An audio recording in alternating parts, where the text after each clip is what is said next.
माँ क्या है ये? तुमने 5,000 रुपए की ऑनलाइन शॉपिंग करी, अपने लिए साड़ी मंगाई? बेटा क्या हो गया, मुझे ये साड़ी पसंद थी तो मैंने मंगवा ली। कौन सा गुनाह कर दिया मैंने? माँ आपकी उम्र है क्या इतनी महंगी साड़ी पहनने की? अरे कम से कम अपनी उम्र का तो लिहाज किया होता।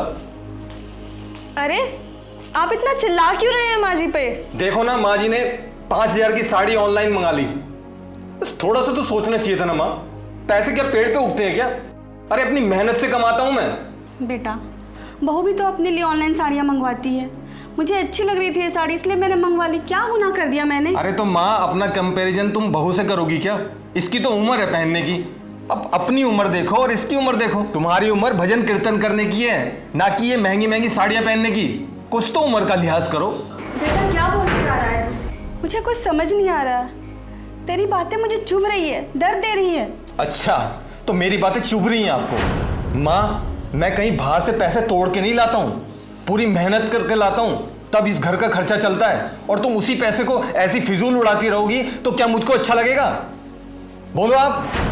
अरे क्या हो गया है आपको? क्या बोले जा रहे हैं आप माँ जी को? आपको पता भी है माँ जी ने ये साड़ी क्यों मंगवाई है? मेरे कहने पे। मैंने बोला था माँ जी को ये साड़ी मंगवाने के लिए। अरे तुम्हारा दिमाग तो ठीक है ना?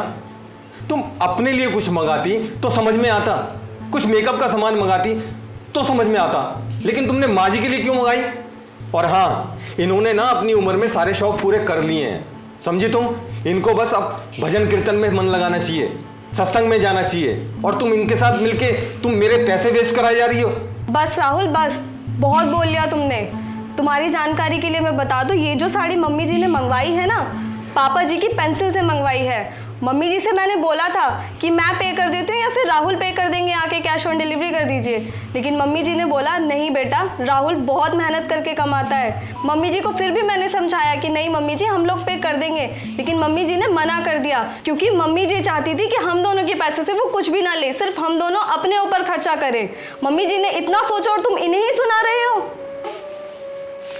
वाह पुत्र वाह, क्या बात है। यही दिन देखने को रह गए थे। अब अभी तो मैं जिंदा हूँ तो मेरी बीवी को क्या क्या सुना रहा है तुम। और सुन, जितना तू कमाता है ना उससे ज़्यादा मेरी पेंशन आती है। बना फिरता अपनी माँ को। अरे तू सच तो मेरी बहू है जो कम से कम हमारी साइड तो ले रही है। ये बेटा बचपन में तेरी हर जिद पूरी करती थी मैं, और तूने एक साड़ी के लिए मुझे इतना सुना दिया। जब तू छोटा था ना बेटा, तो हम एक बार मार्केट गए थे घूमने के लिए। तुझे वहाँ एक साइकिल पसंद आई थी। तेरे पापा ने तो तुझे दिलाने से मना कर दिया था, लेकिन मैंने अपने पाई पाई जोड़े हुए पैसों से तुझे वो साइकिल दिलाई, और तू आज मेरे साथ ऐसा कर रहा है। राहुल ये तुमने बिल्कुल भी अच्छा नहीं किया माँ जी के साथ। हर माँ बाप का सपना होता है कि उनके बच्चे उनका सहारा बने। तुम खुद ही सोचो, कल को अगर हम दोनों माँ बाप बनेंगे, हमारे साथ हमारे बच्चे ऐसा करेंगे तो हमें कैसा लगेगा? सरकार मुझे अच्छी पेंशन देती है, उस पेंशन से तेरी माँ को अच्छी तरह पाल सकता हूँ मैं। चलो गायत्री। नहीं पापा जी, मम्मी जी कहीं मत जाइए।